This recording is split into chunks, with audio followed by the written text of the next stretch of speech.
বিশ্বনবী রাহমাতুল লিল আলামিন, ইমামুল আম্বিয়া, সাইয়্যিদুল মুরসালিন, খাতামুন নবীন, নবী আযম, নবী আকরাম, যে নবীর সম্বন্ধে আল্লাহ তাআলা কোরআনুল কারীমের মধ্যে বলছেন, ওয়ামা আরসালনাকা ইল্লা রাহমাতাল লিল আলামিন। নবী হে আমার, আমি আল্লাহ আপনাকে সমগ্র বিশ্ববাসীর জন্য রহমত করে পাঠিয়েছি। সুবহানাল্লাহ বলেন। আল্লাহ তাআলা কোরআনুল কারীমের মধ্যে বলছেন, ইন্নাকা লাআলা খুলুকিন আযীম। নবী হে আমার, আপনার চরিত্র হলো সর্বশ্রেষ্ঠ চরিত্র, আর আপনি হলেন সর্বশ্রেষ্ঠ চরিত্রের উপরে প্রতিষ্ঠিত। আমার নবী ছিলেন জীবন্ত কোরআন, ঠিক কিনা বলেন? সেই নবী রাহমাতুল লিল আলামিন কাবার চত্বরে কোরআন পড়ে মক্কার যুবকেরা পঙ্গপালের মতো দল বেঁধে বেঁধে আল্লাহ রসুলের জবানে কোরআন শোনে। এই দৃশ্যটা আবু জেহেলদের কাছে পছন্দ হলো না। আবু লাহাব, উতবা, শাইবা, ওলীদ ইবনে মুগীরা, আবু সুফিয়ানদের কাছে এই দৃশ্যটা পছন্দ হলো না। তারা দেখে, তারা তাদের অর্থ খরচ করে, লোকবল দিয়ে, জনবল দিয়ে মিছিল মিটিং করে মানুষ জড়ো করতে পারে না, কিন্তু মুহাম্মদের কোরআন শোনার জন্য মক্কার যুবকেরা দলে দলে কাবার চত্বরে যায়। হিংসা তো লাগারই কথা, ঠিক কিনা? হ্যাঁ, হিংসা তো লাগারই কথা। এবার আবু জেহেলরা ঘোষণা করলো, মক্কার এমন কোন যুবক আছো যে কিনা মুহাম্মদের কল্লাটা যদি এনে দিতে পারো তাহলে তাকে 100 উট দেওয়া হবে। কয়শো? 100 উট দেওয়া হবে। কোন বর্ণনায় আসছে ওলীদ ইবনে মুগীরা বলছে 1000 উট দেওয়া হবে। কয় হাজার? 1000। বিশুদ্ধ মত হলো 100 উট দেওয়া হবে। এই 100 উটের কথা শুনে মক্কার বড় বড় লড়াকুরা তীরন্দাজরা, যারা মক্কার সবচেয়ে বড় বড় যোদ্ধা, তারা আল্লাহ রসুলের কল্লা আনার জন্য তারা পাগল পারা হয়ে গেল। যদি তারা আল্লাহ রসুলের কল্লা এনে দিতে পারে তাহলে সে মক্কার মধ্যে বড় নেতা হবে, তার ক্রেডিট বেড়ে যাবে, তার সম্মান বেড়ে যাবে। নাউজুবিল্লাহ। মক্কার অনেক বড় বড় কুস্তিগিররা, বীরেরা, তারা আল্লাহ রসুলের কল্লা আনার জন্য তারা আল্লাহ রসুলের পিছনে ধাওয়া করা শুরু করলেন। আল্লাহ নবী, বিশ্ব নবী রাহমাতুল লিল আলামিন সাইয়েদনা আবু বকর সহ মক্কা থেকে তারা মদিনা থেকে রওনা করলেন। মক্কা থেকে তীরন্দাজ বাহিনী বের হয়ে গেল, কুস্তিগিরেরা বের হয়ে গেল, যোদ্ধারা বের হয়ে গেল আল্লাহ রসুলের কল্লা আনার জন্য। কিন্তু মক্কার সবচেয়ে বড় সাহসী একজন যোদ্ধা ছিল, তার নাম হলো সুরাকা ইবনে মালিক। নাম কি? সুরাকা ইবনে মালিক। তিনি ছিলেন মক্কার সবচেয়ে বড় সাহসী যোদ্ধা, বীর, পালোয়ান। সুরাকার সামনে এসে দাঁড়ানোর মতো কোনো পালোয়ান, কোনো বীর মক্কার জমিনে ছিল না। এই সুরাকা মক্কাবাসীদেরকে বলল, শোনো, তোমরা যদি কেউ মুহাম্মদের কল্লা আনতে না পারো, আমি সুরাকা খালি হাতে ফিরব না। নাউজুবিল্লাহ। আমি মুহাম্মদের কল্লা এনে কাবার চত্বরে রাখবো, তোমরা সবাই দেখবে। নাউজুবিল্লাহ। আল্লাহ বলে আয়, আল্লাহ তাআলা বলে আয়। কোন মানুষের মৃত্যুর পরিকল্পনা জমিনে হয় না, মৃত্যুর পরিকল্পনা হয় কোথায়?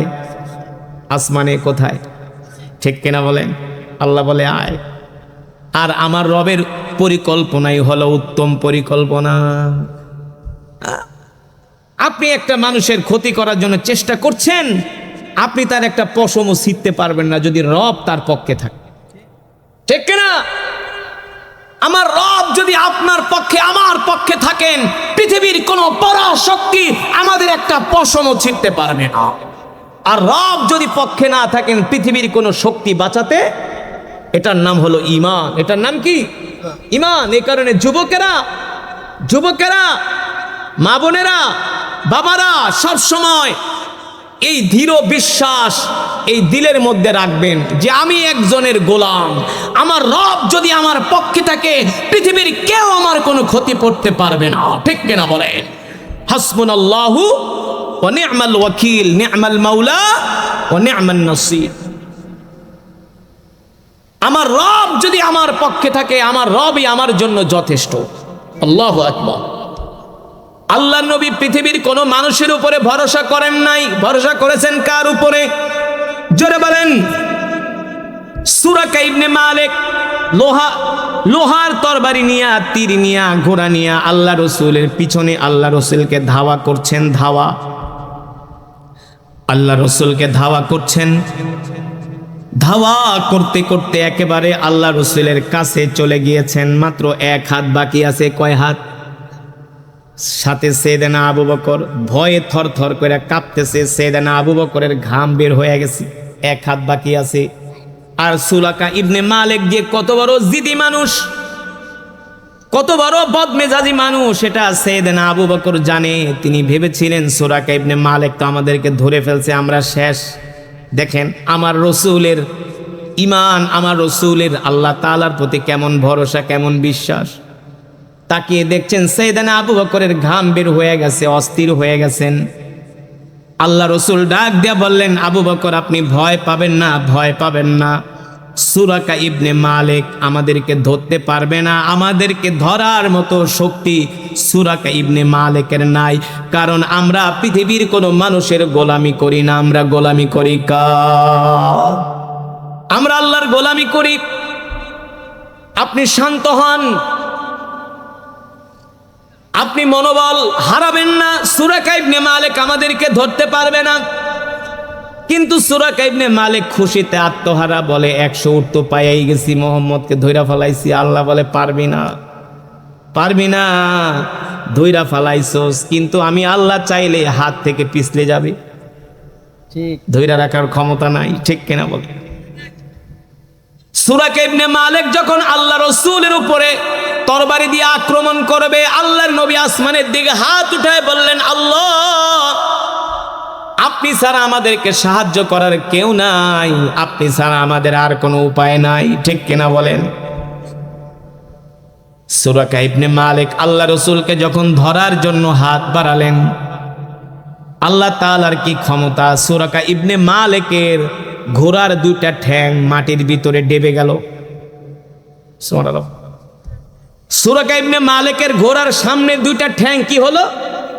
2টা পা মাটির ভিতরে ডেবে গেল। আর ঘোড়া উঠতে পারে না। ঘোড়া উঠতে না পারলে তো সেও দৌড়াতে পারবে না, পারবে? যখন ঘোড়ার 2টা পা, সামনের পা মাটির মধ্যে ডেবে গেল, সুরাকা ইবনে মালিক বুঝতেছে এটা কোনো সাধারণ ঘটনা, এটা কোনো সাধারণ ঘটনা না। আমি চাইলে মোহাম্মদকে 1 হাত দূরে ছিল ধইরা ফেলতে পারতাম, কিন্তু এই অবস্থায় আমার ঘোড়ার পা যেহেতু মাটির মধ্যে ডেবে গেছে, নিশ্চয় এর মধ্যে কারণ আছে। কারণ হলো মোহাম্মদ দুনিয়ার কোনো সাধারণ মানুষ নয়, মোহাম্মদ হলো আল্লাহর নবী। সুবহানাল্লাহ বলেন। মোহাম্মদ হলো আল্লাহর নবী। কারণ নাইলে এমন কারিশমা, এমন কুদরত আমি আমার নিজের চোখে দেখলাম। সুরাকা ইবনে মালিক তার ঘোড়ার 2টা ঠ্যাং পা উঠানোর জন্য চেষ্টা করতেছেন, কিন্তু উঠালেন ঠিকই টেনে টেনে। এইদিকে আল্লাহ রসুল অনেক আগে চলে গেছে, আবার ঘোড়ার পা 2টা উঠায়া আবার ঘোড়া দৌড়ায়া আল্লাহ রসুলকে ধরার জন্য উদ্যত হলেন। কিন্তু এবার ঘোড়া বৈশা পড়ে, সামনের দিকে কদম দেয় না। কারণ ওই ঘোড়া তো আর সুরাকা ইবনে মালিকের গোলাম না, ওই ঘোড়া তো হলো আল্লাহর গোলাম। কার গোলাম? ঘোড়া কি সুরাকা ইবনে মালিকের কথা শুনবে? কার কথা শুনবে? আসমান থেকে তো আল্লাহ বইলা দিছে, এই বৈশা পড়। এখন আর ঘোড়া নড়েও না, চড়েও না। সুরাকা ইবনে মালিক বলে, আমি মোহাম্মদের কল্যাণ নিব তো দূরের কথা, এখন তো মোহাম্মদে আমার শেষ করে দিব। কারণ আমি একা, মোহাম্মদ আর আবু বকর। তার মানে আর আল্লাহ রসুলের গায়ে 100 যুবকের শক্তি ছিল। কয়শো যুবকের? আমগো শরীরে যদি 10 জনের শক্তিও থাকতো, প্রতিদিন মনে হয় শ্যামনগর যায় মারামারি করতো, কালীগঞ্জ যায় মারামারি করতো। হ্যাঁ, আমগো গায়ে যদি শক্তি থাকতো ওরকম, মানুষকে কোনো কেয়ারই করতো না, ডোন্ট কেয়ার। অথচ আল্লাহ রসুলের গায়ে 100 যুবকের শক্তি ছিল। আল্লাহু আকবার। সূরা ইবনে মালিক মনে মনে ভাবে, এখন আমি মুহাম্মদের কল্যাণ নিব তো দূরের কথা, সেই তো আমাকে এখন কুপকাত করে দিবে। সূরা ইবনে মালিক থরথর করে কাঁপছে। আল্লাহ রসুল বললেন, সূরা ইবনে মালিক ভয় পাও না, দাঁড়াও। আল্লাহ রসুল সূরা ইবনে মালিকের কাছে আসলেন, আয়েশা বললেন, শোনো, তুমি তো আমাকে ধরার জন্য অনেক চেষ্টা করলে, কেন ধরতে পারলে না? সূরা ইবনে মালিক বলে, মুহাম্মদ, আমি 100 উটের আশায়, 100 ঘোড়ার আশায় আমি মক্কা থেকে বের হয়েছিলাম তোমার কল্লা নিয়ে মক্কার মানুষের সামনে হাজির করব, কিন্তু তোমার কল্লা তো দূরের কথা, এখন তো দেখছি আমার কল্লায় যায় অবস্থা। আল্লাহ রসুল বলল, সূরা ইবনে মালিক, এই অবস্থায় তোমার কি মনে হয়? সূরা ইবনে মালিক বলে, মুহাম্মদ, আমি সাক্ষী দিচ্ছি আপনি দুনিয়ার কোন সাধারণ মানুষ নন, আপনি হলেন আল্লাহর নবী। আপনি হলেন আল্লাহর নবী, আর আপনি যে কোরআন পড়েন, আপনার কোরআন তেলাওয়াত আমার কাছে এত ভালো লাগে, আমিও কিন্তু শুনতে যাই। সুবহানাল্লাহ। তা শুনতে যাও, আমার কল্যাণীতে আসছো কেন? বলে 100 উটের আশায়, ঘোড়ার আশায় আসছে, আর নিজেকে অনেক বড় বীর দাবি করব, এই জন্য আসছি। আল্লাহ রসুল বলে, সূরা ইবনে মালিক, এখন বলো তুমি কি করতে চাও? সূরা ইবনে মালিক বলে, ওগো আল্লাহর পয়গম্বর, আপনি আমাকে যেটা নির্দেশ দিবেন আমি সেটাই করতে চাই। আল্লাহ রসুল বললেন, সূরা ইবনে মালিক, তুমি এই মুহূর্তে কালেমা পড়ে মুসলমান হয়ে যাও। সুবহানাল্লাহ বলবেন, আর জোরে বলেন সুবহানাল্লাহ। সূরা ইবনে মালিক কালেমা পড়ে মুসলমান হয়ে গেলেন। সুবহানাল্লাহ বলে। এখন তো আর সূরা ইবনে মালিক কাফেরদের পক্ষে নাই, এখন তো সূরা ইবনে মালিক মুসলমানের পক্ষে, ঠিক কিনা বলে? আল্লাহ রসুল সূরা ইবনে মালিকের হাত ধরে বললেন, সূরা ইবনে মালিক, আপনি আমার কল্লা কাটার জন্য আসছেন। ও সূরা ইবনে মালিক, তুমি আমার কল্লা কাটার জন্য এসছো, কিন্তু শোনো, তুমি আমার কল্লা কাটলে আর কি পাইতা? 100 উট না পাইতা, অথবা 100 ঘোড়া পাইতা, কিন্তু এর চাইতে আমি তোমাকে আরো বড় পুরস্কারের কথা ঘোষণা করে যাচ্ছি। সুবহানাল্লাহ বলে। আল্লাহ রসুলের জবানের কথা কোনোদিন মিথ্যা হতে পারে? পারে? আল্লাহ রসুল বলে, শোনো, তুমি আমার কল্লা কাটলে আর কি পাইতা? 100 উট নালে 100 ঘোড়া, এর চেয়ে বেশি কিছু না। কিন্তু শোনো, সূরা ইবনে মালিক, এমন একদিন আসবে, এমন একদিন আসবে, পারস্যের বাদশাদের রাজমুকুট তোমার মাথায় পরানো হবে। আল্লাহ। পারস্যের বাদশার রাজমুকুট তোমার মাথায় পরানো হবে, হীরা খচিত মুকুট তোমার মাথায় পরানো হবে। সূরা ইবনে মালিক এই কথা শোনার পরে সূরা ইবনে মালিক অবাক হয়ে যায়, বলে কি? এমন একজন মানুষ যার মক্কায় কোনো সাথী নাই, সঙ্গী নাই, একা, দুর্বল, কারণ মক্কায় তো আল্লাহ রসুলের কোনো সাথী সঙ্গী একমাত্র সাইয়েদনা আবু বকর ছাড়া, ঠিক কিনা বলেন? রাদিয়াল্লাহু তাআলা আনহু ছাড়া আল্লাহ রসুলের কোনো সাথী সঙ্গী ছিল না। মক্কার কাফেররা আল্লাহ নবীকে এত কষ্ট দিয়েছে, আল্লাহ রসুলের উপরে এত অত্যাচার, এত জুলুম করেছে। সূরা ইবনে মালিক বলে, এটা আবার কেমন কথা? মুহাম্মদ সাল্লাল্লাহু আলাইহি সাল্লাম বললেন, পারস্যের বাদশাদের রাজমুকুট আমার মাথায় পরানো হবে। বুঝলাম না ঘটনা কি? তার মানে একজন মানুষ কতটা সাহসী হলে, তার রবের প্রতি কতটা দৃঢ় ঈমান থাকলে এই কথা ঘোষণা দিতে পারে, পারস্যের বাদশাদের রাজমুকুট তার মাথায় পরানো হবে, আমার মাথায় পরানো হবে। সূরা ইবনে মালিক, তুমি সেই দিনের জন্য অপেক্ষা করো। আল্লাহু আকবার। এই কথা বললেন। সূরা ইবনে মালিক চলে গেলেন মক্কায়। মক্কার কাফেররা আসার পরে জিজ্ঞেস করলেন, তুমি না গিয়েছিলা মুহাম্মদের কল্লা আনার জন্য, কি খবর তোমার? বলে, শোনো, তোমাদের কথা শুই না, 100 উটের আশায় আমি মুহাম্মদের কল্লা আনার জন্য গিয়েছিলাম, কিন্তু মুহাম্মদের কল্লা তো দূরের কথা, আমি আমার কল্লাটা আল্লাহ রসুলের কাছে জান্নাতের বিনিময়ে বিক্রি করে দিয়েছি। জোরে বলেন সুবহানাল্লাহ। বিক্রি করে দিয়েছি। এই কথা বলল সুরাকা ইবনে মালিক। আল্লাহ রাসূল তো মক্কা থেকে হিজরত করে মদিনায় চলে গেলেন। সুরাকা ইবনে মালিকও কিছুদিন পরে মক্কা থেকে হিজরত করে মদিনায় চলে গেলেন। যখন মদিনায় চলে গেলেন, আল্লাহ রাসূলের ওফাত হয়ে গেল। সাইয়েদনা ওমর ইবনুল খাত্তাব রাদিয়াল্লাহু তাআলা আনহুর নেতৃত্বে মুসলমানরা পারস্য এবং রোম বিজয় করলেন। পারস্য এবং রোম বিজয় করলেন। পারস্য বিজয় করে, রোম বিজয় করে, পারস্যের বাদশার রাজ দরবার থেকে সেই হীরা খচিত মুকুট আনা হলো। এনে সাইয়েদনা ওমর সুরাকা ইবনে মালিকের মাথায় পরায়া দিলেন। সুবহানাল্লাহ বলবেন না?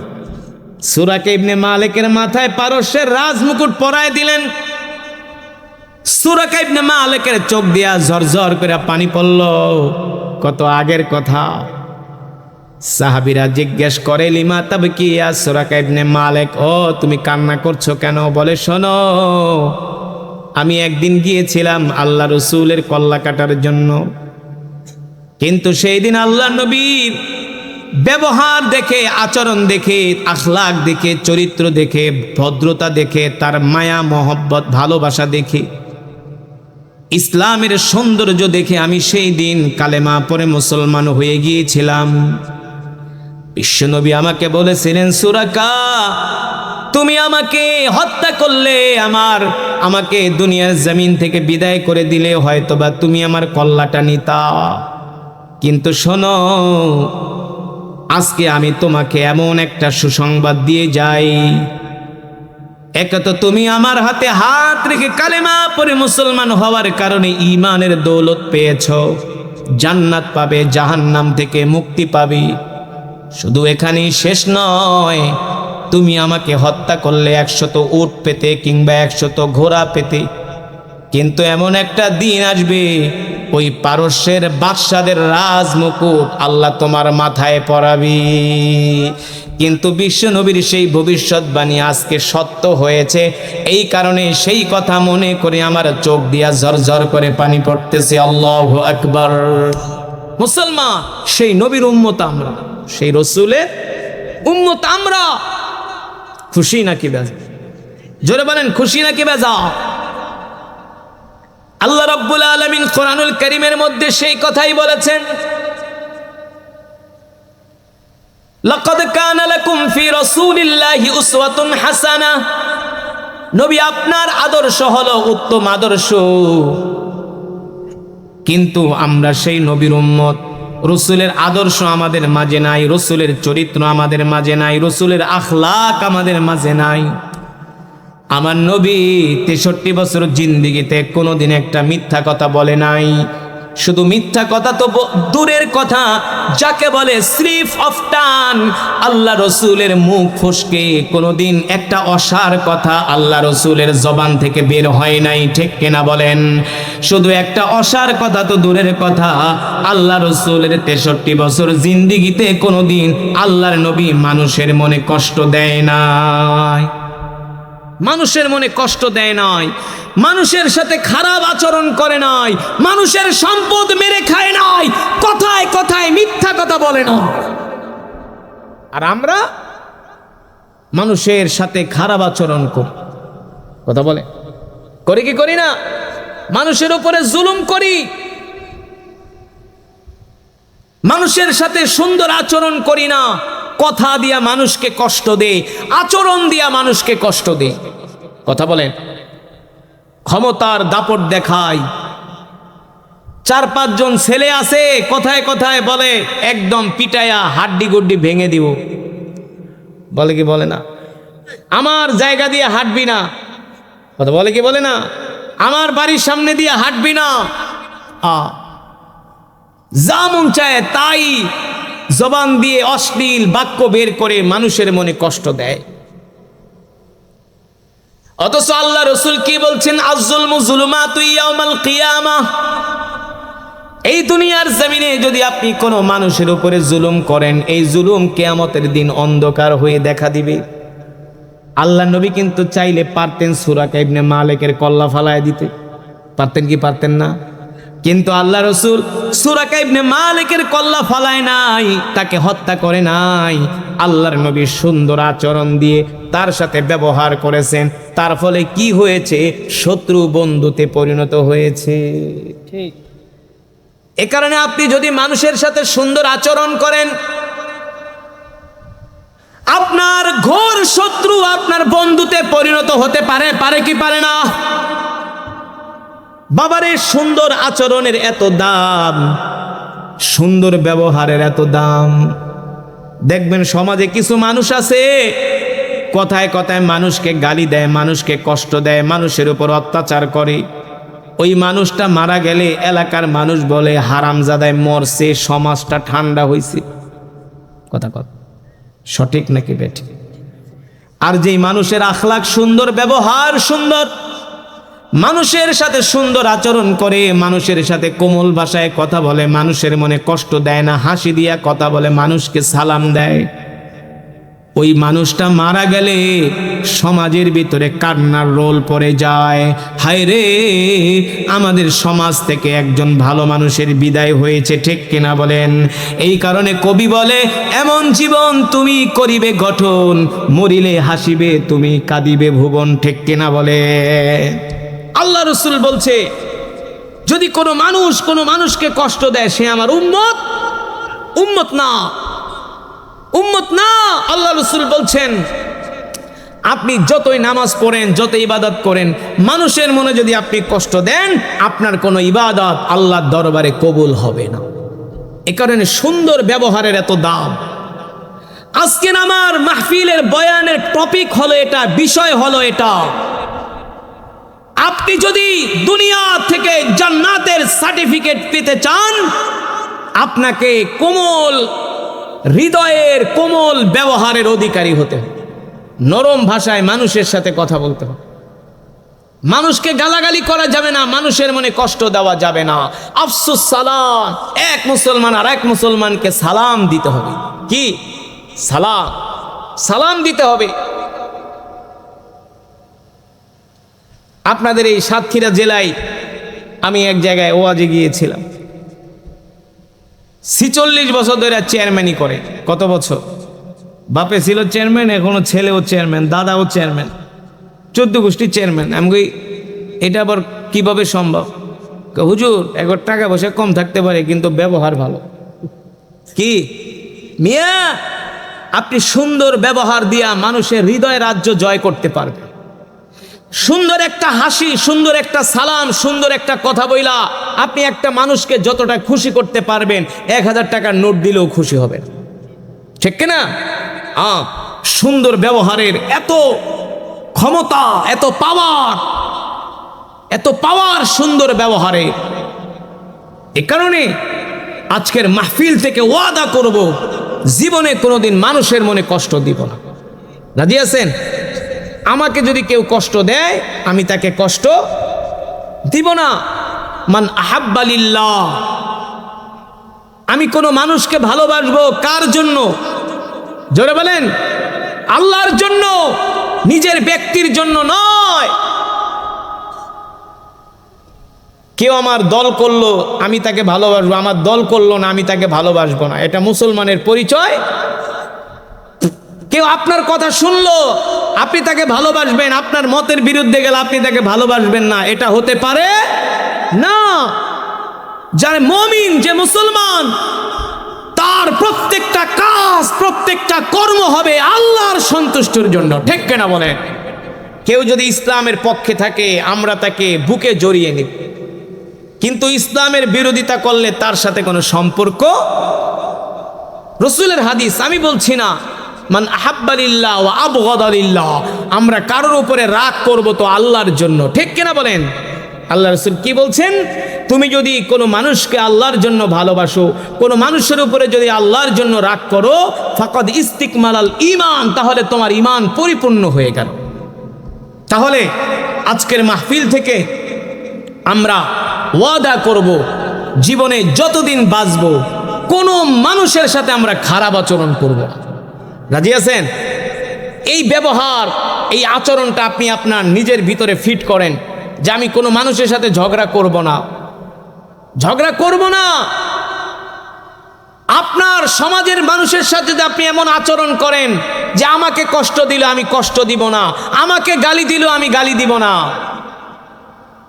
আপনার ইন্তেকালের পরে এলাকায় কান্নার রোল পড়ে যাবে, রোল। আপনার জানাজায় মানুষ এসে আপনার জন্য চোখের পানি ফেলে দোয়া করবে। সঠিক নাকি ব্যাঠিক? সঠিক নাকি ব্যাঠিক? তাহলে আমরা সুন্দর আচরণ করব তো ইনশাআল্লাহ। আমার মনের অমিল হলে, মতের অমিল হলে আমি কারো সাথে খারাপ আচরণ করব না। না, এখানে জাস্টিফাই করতে হবে, ইনভেস্টিগেশন করতে হবে যে এই লোকটাকে যে আমি একটা গালি দিব, কেন দিব? আমার ব্যক্তি স্বার্থে? যদি ব্যক্তি স্বার্থে দেন আপনি জাহান্নামে যাবেন। হযরত আলী রাদিয়াল্লাহু তাআলা আনহু ময়দানে যুদ্ধ করতেছে। কি করতেছে? কথাটা ভালো করে খেয়াল করেন, যুদ্ধ করতেছে। ওই যুদ্ধরত অবস্থায় এক কাফের হযরত আলীর মুখের উপরে থুতু মারছে। কি মারছে? কি মারছে? আলীকে। আল্লাহু আকবার, যাকে বলে শেরে খোদা, ঠিক কিনা বলেন? শক্তিশালী হযরত আলী কাররামাল্লাহু ওয়াজহা। যুদ্ধের ময়দানে এক হাতে তরবারি আর এক হাতে ডাল। কাফের কি করছে? হযরত আলীর মুখের ভিতরে থুতু মারছে। হযরত আলী তো তুই আজকে শেষ, তরবারি বের করে কল্লার ভিতরে ধরছে, একদম শেষ করে ফেলাম। টান দিবে, দেহ থেকে কল্লা বিচ্ছিন্ন হয়ে যাবে। এই অবস্থায় যখন কাফেরের গলায় তরবারি ধরছে, হযরত আলী চিন্তা করে, এতক্ষণ যে যুদ্ধ করতেছিলাম ওই আর আমি মুখোমুখি সংঘর্ষ হচ্ছিল তরবারি দিয়ে আল্লাহর জন্য, দিনের জন্য, কিন্তু ওই আমাকে থুতু মারছে। এখন এই যে রাগটা আমার উপর ভিতর থেকে আসছে, এটা এখন আর আল্লাহর জন্য না, এটা আমার ব্যক্তিগত ক্রোধ, ব্যক্তিগত ক্রোধ, ব্যক্তিগত রাগ। হযরত আলী তরবারিটা ফালায় দিছে।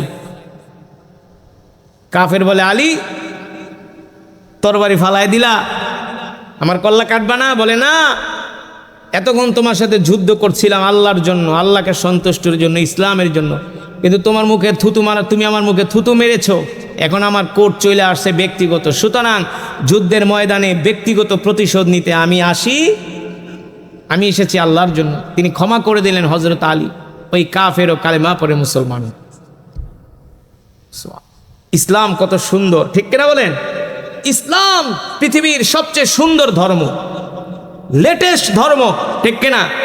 দেখেন না, ওই ভারতের পশ্চিমবঙ্গে শুভেন্দু পশ্চিমবঙ্গের মুখ্যমন্ত্রী হওয়ার পরে মুসলমানদের গরু কোরবানি করতে দিবে না, মুসলমানদের বাড়িঘর জ্বালায় দিতেছে, হ্যাঁ, জ্বালিয়ে দিচ্ছে, মুসলমানদের উপরে অত্যাচার, নির্যাতন, জুলুম করতেছে। অথচ এই বাংলাদেশে মুসলমান হলো 95% আর হিন্দু হলো মাত্র 5%, ঠিক কিনা? এই ভারতবর্ষ 600 বছর মুসলমান শাসন করছে। কয়শো বছর? মুসলমান রাজা বাদশাহরা যদি চাইতো ভারতবর্ষে একটা হিন্দুও থাকতে পারতো না। আজকে তারা ক্ষমতায় আইসা আমাদের মুসলমানদের উপর অত্যাচার শুরু করছে, অত্যাচার শুরু করেছে। অথচ আমরা মুসলমানরা অন্য কোনো ধর্মাবলম্বীদের উপরে অত্যাচার করি না, ঠিক কিনা? করি না। কেন করি না? এটা আমার রসুলের শিক্ষা, কিন্তু এই হারামজাদারা বুঝে না। ওরা গরুরে কয় মা, তা গরুরে মা কইলে তো গরুর বাচ্চা তোর ভাই, ঠিক না? কত বড় মূর্খ! গরুরে কয় মা, তা গরুরে মা কইলে তো তোর গরুর বাচ্চা তোর ভাই। আজকে একজন হিন্দুর একটা বক্তব্য দেখলাম কলকাতায়। সে নিজে হিন্দু পণ্ডিত, সে, আমরা যেমন ওয়াজ মাহফিল ওয়াজ করি, সেও হিন্দুদের আবার এরকম প্রোগ্রাম হয়, সেখানে ওয়াজ মানে ওদের আলোচনা করছে হিন্দু ধর্ম নিয়ে, যে তোমরা গরুরে যদি মা কও, তা সকালবেলা যখন গরুর স্তনে দুধ জমা হয় তখন দুধ দোয়ায় কিভাবে? গরুর বাছুরটারে কিন্তু বাইন্দা রাখে অনেক দূরে, না? গরুর বাছুরে যখন আপনি বাইন্দা দুধ দোয়ান, তখন বাছুর কি করে? কাঁদে না? ছটফট করে না দুধ খাওয়ার জন্য? ম্যাঁ ম্যাঁ করে আহে যে আমার মায়ের দুধ দাও। তোমার ভাই পাশে দাঁড়ায় দুধের লেগা কান্দে, আর তুমি তোমার মায়ের স্তন থেকে দুধ দোয়াইতেছো, তাহলে তুমি তোমার ভাইয়ের সাথে কি আচরণ করলা? কি আচরণ করলা? এখন ভারতের হিন্দুরাই শুভেন্দুরও এখন জুতা দিয়ে পিটাইতে চায়। যে তোদের জন্য এখন আমাদের গরু বিক্রি হচ্ছে না। দেখছেন আপনারা, তোদের জন্য এখন আমাদের গরু বিক্রি হচ্ছে না। আরে পশু আবার কিভাবে মা হয়? মা তো মাই, ঠিক কিনা বলেন? তার মানে ইসলামই হলো একমাত্র লেটেস্ট এবং সুন্দর ধর্ম। এই সুন্দর ধর্ম, সুন্দর আচরণ, সুন্দর আখলাক, সুন্দর ব্যবহার আমাদের শিখিয়েছেন কে? বিশ্বনবী রহমাতুল্লিল আলামিন, যিনি 63 বছর জিন্দিগিতে কোনো মানুষের মনে কষ্ট। আমরাও আজকের মাহফিল থেকে পণ করব, পিছনে আমরা যা করেছি না করেছি, ভবিষ্যতে যতদিন বাঁচবো আমরা কোনো মানুষের মনে কষ্ট দিব না ইনশাআল্লাহ। কোনো মানুষের মনে আমরা কষ্ট দিব না। মানুষের সাথে আমরা ভালো আচরণ করব, সুন্দর ব্যবহার করব। রাজি আছেন ইনশাআল্লাহ? আর 5 ওয়াক্ত নামাজ পড়বেন। কয় ওয়াক্ত নামাজ পড়বেন? কয় ওয়াক্ত? কে কে হাত ওঠান, হাত সোজা করেন, আল্লাহকে একটা ডাক দেন, ইয়া আল্লাহ। আরো জোরে বলুন, ইয়া আল্লাহ, ওয়াদা করলাম, ওয়াদা করলাম আর কোনোদিন নামাজ ছেড়ে দিব না। আল্লাহ আমাদের কবুল করে। হাত নাম। নামাজ পড়বেন তো? কয় ওয়াক্ত? ফজরের নামাজ বাদ দিয়া। গ্রামের মানুষ সহজে ফজরের নামাজ পড়তে চায় না, পড়তে চায় না, ফজরের নামাজ পড়তে চায় না। সাবধান, ফজরের নামাজ পড়বেন, এশারের নামাজ পড়বেন, আসরের নামাজ পড়বেন, জোহর পড়বেন। এক ওয়াক্ত কই দিকে মনে করছে হুজুর তাইলে 2 ওয়াক্ত পড়লে চলবো, 3 ওয়াক্ত পড়া লাগবে না। না, 5 ওয়াক্ত নামাজ পড়তে হবে। কয় ওয়াক্ত? শুধু 5টা ওয়াক্ত নামাজ ঠিক মতো পড়বেন জামাতের সাথে, আর মানুষের সাথে সুন্দর আচরণ করবেন। ইনশাআল্লাহ আল্লাহ তাআলা ইন্তেকালের সাথে সাথে জান্নাত দিয়ে দিবেন। আবার কিছু মানুষ আছে নামাজ কালাম খুব বেশি পড়ে, মাশাআল্লাহ, কিন্তু আচরণ সুন্দর না, আছে না? ওর ইবাদতে কোনো লাভ নাই। আগে সুন্দর ব্যবহার করতে হবে। আল্লাহ তাআলা আমাদের সকলকে তৌফিক দান করুন। যারা এই মাহফিলের আয়োজন করেছেন আল্লাহ তাআলা তাদেরকে কবুল করুন বলি আমিন। যারা এই মাহফিলের জন্য শ্রম দিয়েছেন, মেহনত করেছেন, খাটাখাটনি করেছেন, আল্লাহ তাদের এই শ্রম, এই মেহনতকে জান্নাতের বিনিময়ে কবুল করুন বলি আমিন।